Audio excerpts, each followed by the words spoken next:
আপনারা সকলেই আমাদের যে ফায়ার ইনসিডেন্টটা হয়েছে এই ব্যাপারে অবগত রয়েছেন। আপনারা জানেন যে আমাদের প্রায় দুপুর নাগাদ আমরা এই খবরটা পাই এবং ফ্লাইটের আপনারা জানেন যে অগ্নি নির্বাপনের অগ্নিকাণ্ড শুরু হওয়ার কিছুক্ষণ পর থেকেই আমাদের ফ্লাইট অপারেশন বন্ধ ঘোষণা করা হয়েছিল।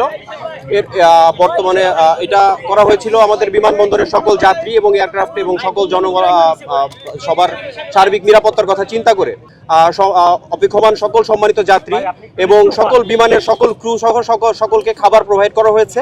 এছাড়াও সকল প্রকার যাত্রী সেবা নিশ্চিত করা থেকে শুরু করে সব কার্যক্রম চলমান রয়েছে।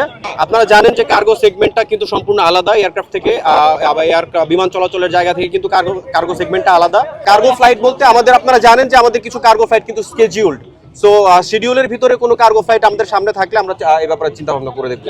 কিছু ফ্লাইট ট্রানজিট ফ্লাইট ছিল যেখানে এখান থেকে টেক অফ করে যাওয়ার পরে কোনো একটা দেশে গিয়ে তাদেরকে অন্য বিমানে ট্রানজিট ধরতে হতো। এই ধরনের ফ্লাইটগুলো যেগুলো ক্যান্সেল হয়েছে সেই ব্যাপারে এয়ারলাইন্স এবং সিভিল এভিয়েশন কর্তৃপক্ষ কিন্তু কোঅর্ডিনেশন করার চেষ্টা করছে। এছাড়াও যে ফ্লাইটগুলোতে এখনো ট্রানজিট ধরা সম্ভব সেই ফ্লাইটগুলোকে কিন্তু আমরা প্রায়োরিটি বেসিসে আমরা ওই ফ্লাইটগুলো আগে টেক অফ করানোর ব্যাপারে আমরা চেষ্টা করে যাচ্ছি ইনশাল্লাহ। এটা এখনো আসলে আপনারা জানেন যে সম্পূর্ণভাবে আগুন আমরা নিয়ন্ত্রণে এখনো পর্যন্ত ইউসি fire service still working, Bangladesh বিমান বাহিনী, Bangladesh fire service, civil defence, RAB থেকে শুরু করে সবাই কাজ করে যাচ্ছে। এইটা সবার কাজ একসাথে শেষ হলে দেন আমরা অ্যাকুমুলেট করে আমরা আপনাদেরকে একটা ফলাফল জানাতে পারবো ইনশাল্লাহ। ঠিক আছে, আমি ফ্লাইট লেফটেন্যান্ট হৃদয় হযরত শাহজালাল আন্তর্জাতিক বিমানবন্দরের এভিয়েশন সিকিউরিটি বিভাগে কর্মরত রয়েছে।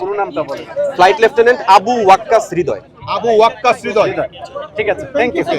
এছাড়া আর কোনো প্রশ্ন না থাকলে আমরা কন্ট্যাক্ট করছি। Thank you. হয়তো ফায়ার সার্ভিস থেকে আপনাদেরকে ব্রিফ করা হবে। আবু ওয়াক্কাস হৃদয়, ফ্লাইট লেফটেন্যান্ট, যার দরকার লিখে নেন। আবু ওয়াক্কাস হৃদয়, আবু ওয়াক্কাস ভাই এই বলো।